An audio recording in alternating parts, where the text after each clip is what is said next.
What's up, Menace soldiers? I'm the Alliance and welcome back to another video. So recently I was on my YouTube community tab and I said, hey guys, I want to do a top 10, give me some ideas. And you guys delivered with some really cool ideas. So I went through a bunch of them, and while there were some that were really good, there was one that really stood out to me, and it was the top 10 ways I would change the sequel trilogy. So I figured, let's do that one. Now before we begin, my list isn't in any particular order of importance, and each point I'll be covering is meant to be separate changes for the most part. So consider these as separate changes and not really together as a conjunction, but some could be, but they're supposed to be separate mostly. I think that makes sense, so let's do this. Also, keep in mind that this list is just my personal opinion. If you think the sequel trilogy is fine the way it is, that's okay. I'm just listing some things that I would personally change. So what would you personally change about the sequel trilogy? Let me know in the comments below. Let's start a discussion. And if you enjoyed this video, please remember to like, subscribe, and turn notifications for more. It really helps out the channel, and I would very much appreciate it. So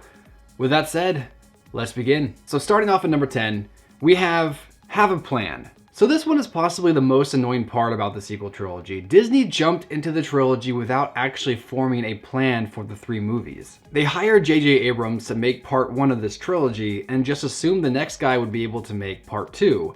But instead, Rian Johnson made his own kind of part 1. And in doing so, kind of ignored a lot of things that episode 7 set up. And now JJ comes back for part 3 and has to now integrate Ryan's part 1 in between his part 1 and part 3. So instead of getting a cohesive part 1, 2, and 3, we're getting a kind of jumbled part 1, a sort of alternate part 1, and then a part 3. So there's no part 2 in this story. Now, if you're watching this in the future, after The Rise of Skywalker has come out, there is a chance that episode 9 has managed to fix the issues of episode 7 and 8. But my whole point is that episode 9 shouldn't have to fix the issues of its predecessors. It should be able to kind of establish itself on its own. I mean, sure, it can answer questions left from the previous films, but episode 9 shouldn't have to quote-unquote save the previous films in the trilogy. And it probably wouldn't have to if this trilogy would have actually been plotted out from the very beginning and the story would have been stuck to. But they didn't.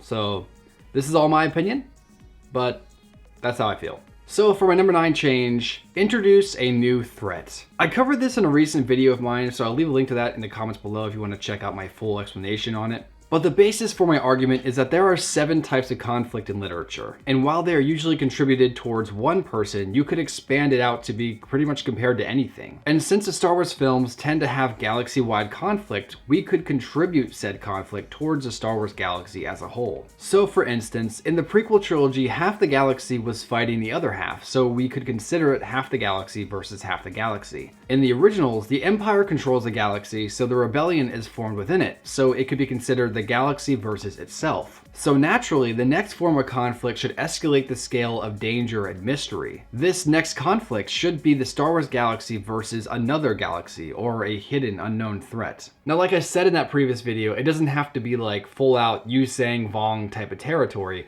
but it should be something that makes us wonder like what is going on, and I think that's something we needed to see, but we didn't get. It should be something we've never seen before, something that scares us, but instead we have the First Order and the Resistance, which is themselves just a diet version of the Empire versus Rebels. I personally would have been cool if The Force Awakens would have begun with the First Order versus the Resistance conflict, but near the end it's discovered that there is a new threat on the horizon. Then in The Last Jedi, we would actually see this new threat and see what they're capable of. And so the First Order and the Resistance would have to team up under the leadership of Rey and Kylo. Then by episode 9, we would see our heroes succeed in defeating this new threat.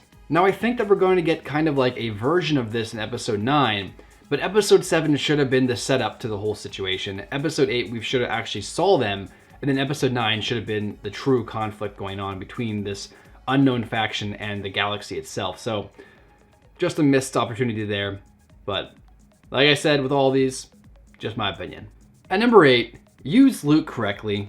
So this could just be me, But I think Luke Skywalker was completely wasted in this trilogy. Whether it was JJ's fault for sidelining Luke the entire film, or Ryan's fault for not really understanding Luke's character and what makes Luke Luke, it doesn't really matter. Either way, he was wasted. Even if we were going to go with the fact that Luke went into hiding in episode 7, episode 8 should have been Luke training Rey, and in the end, we should see Luke actually use the Force to lift the X-Wing from the seafloor, symbolizing how far he's come since the days of Dagobah. He would then use that X-Wing, fly to face down the First Order on Crate, save everybody, and kind of just be a badass. So even if he were to die, at least he would die fighting. So while I'm not fully against Luke's death in episode 8, I just believe he deserved a more badass send-off. Where instead of using the Force to create a Force projection, he would have used the Force to go like Super Saiyan and just demolish at least half of the First Order's walkers. Then by the time he faces Kylo, he could just be too tired and just kind of decides to be one with the Force. I don't know, I could be wrong, but seeing like a Super Saiyan Luke Jedi, that'd be pretty dope. At number 7, give us a reason for why the Force Ghosts aren't around.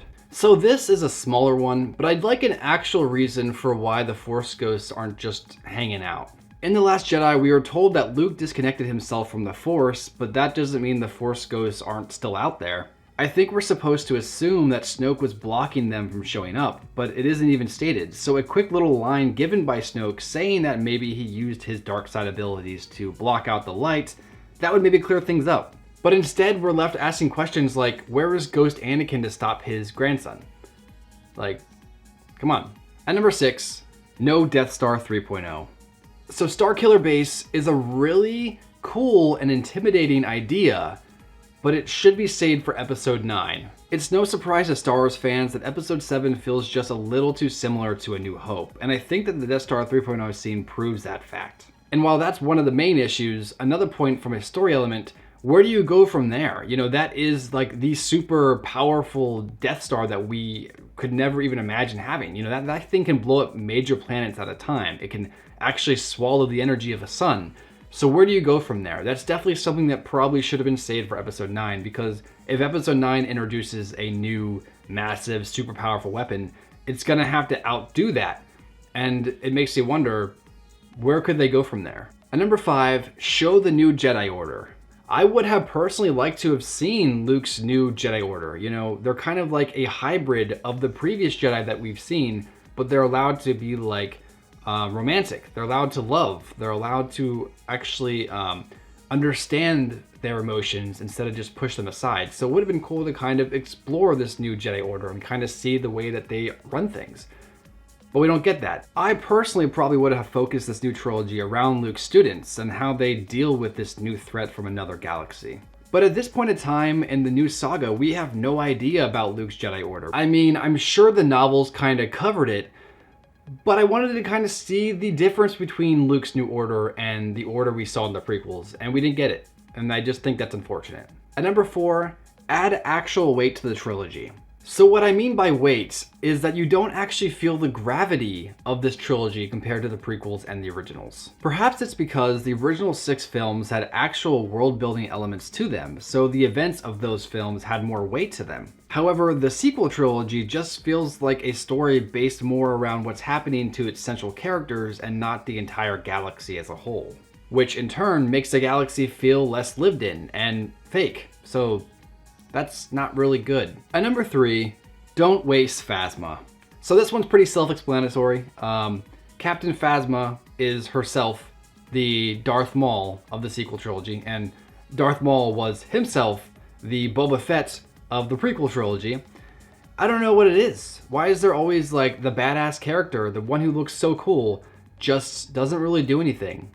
And why is that? Now, this may be more of a critique on the entire Star Wars saga as a whole, but as far as, you know, this trilogy goes, Captain Phasma was wasted.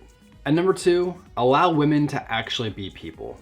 This is another self-explanatory one in my opinion. The sequel trilogy forgets to give its female characters flaws. And even when one of the female characters has a thought process that is actually flawed and really dumb, the movie still tries to pan it out as if she was the one in the right. Characters like Leia and Padme weren't perfect, but they did the best with what they had. I mean, sure, they made mistakes on the way, but they definitely weren't perfect, and that's what makes them good characters to me, because they actually feel real. So yeah, the new trilogy needs to remember that females make mistakes too. That's what makes us all human. And you could say that my views on the situation are sexist or something like that, but the truth is, I think that the way that they are trying to portray women as these perfect beings who make no mistakes is more sexist than actually trying to make them real human beings. Maybe that's just me, but that's how I feel. And at number 1, no SJW bullcrap. I understand that Star Wars has always had symbolic comments on real life, but they were always written in to support the overall story. Scenes like Canto Bight are just ridiculous. A good portion of Last Jedi is given just to make a social comment on how greedy our world is. I know the real world is greedy. I know it sucks. I know that there isn't always black and white. But that's why I watch a Star Wars movie, to kind of just forget about the real world and just focus on this awesome universe that I love. So stop trying to send your messages on me and stop dedicating a huge chunk of movie to teach me a lesson about something that I already know. Just stop. It's poor planning, and honestly, it just baffles me that it actually made it into the film. So there you go, guys. That is my top 10 things I would change about the Star Wars sequel trilogy. What would you guys change? Let me know in the comments below. Please remember to like, subscribe, and turn on notifications for more videos. And until next time, guys, I'll catch you later. Peace.